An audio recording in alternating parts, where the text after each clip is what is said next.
कल यूएस और यूके ने स्ट्राइक किया था हाउती के ऊपर, तो आज भी एक और स्ट्राइक यूएस ने करा है हाउती के ऊपर। ये एस्केलेशन हो चुका है यहाँ पर। आज के दिन जो यूएस ने हाउती के जो रडार सिस्टम है, रडार सिस्टमों को निशाना बनाया। तो अमेरिका का जो ये एस्केलेशन कल के दिन से हो गया था शुरू, उसके बाद से फिर हाउती ने भी चेतावनी दे रखी थी। उसने कहा है कि हम जो अमेरिका का रिस्पॉन्ड करेंगे जो उसने अटैक किया था। तो आज के दिन जो यूएस के जॉइंट स्टाफ के डायरेक्टर है लेफ्टिनेंट जनरल डगलस सिम्स, उन्होंने रिपोर्टरों के साथ बातचीत में कहा है कि हाउती ने जवाब देना शुरू भी कर दिया, उसने एक मिसाइल हमारे ऊपर छोड़ी है।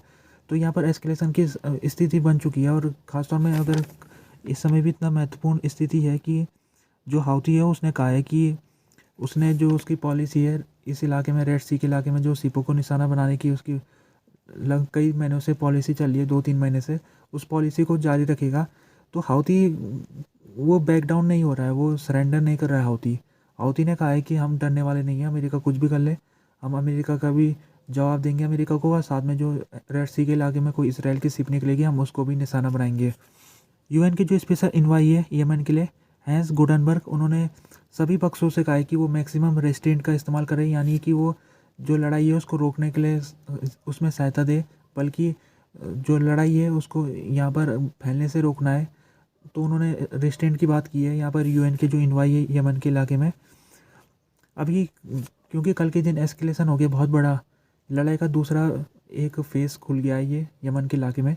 तो इसका लड़ाई को अभी फैलने का खतरा तो था पहले से ही, लेकिन अब इसमें और ज़्यादा खतरा बढ़ चुका है। तो दुनिया भर के कई शहरों में आज प्रोटेस्ट हुआ है, और प्रोटेस्ट में जो प्रोटेस्टर थे उन्होंने डिमांड की कि जो गाजा का इलाका है वहाँ पर तुरंत सीज़ फायर करना चाहिए।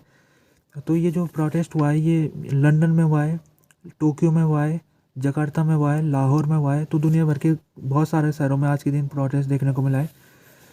इसराइल ने गाजा के ऊपर उसकी जो कार्रवाई है वो पहले जैसी कंटिन्यू है, और साथ में अभी वहाँ पर ह्यूमैनिटेरियन सिचुएशन बहुत ज़्यादा गंभीर हो रखी है। टेलीकम्युनिकेशन नेटवर्क वहाँ पर ब्लैकआउट हो रखा है, हेल्थ सिस्टम वहाँ पर कोलैप्स की कंडीशन में आ चुका है, कोलैप्स होने वाला है वहाँ पर हेल्थ सिस्टम।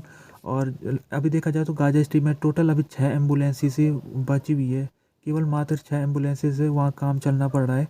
और आज के दिन 135 फ़िलिस्तीन लोग मारे जा चुके गाजा में पिछले 24 घंटे में।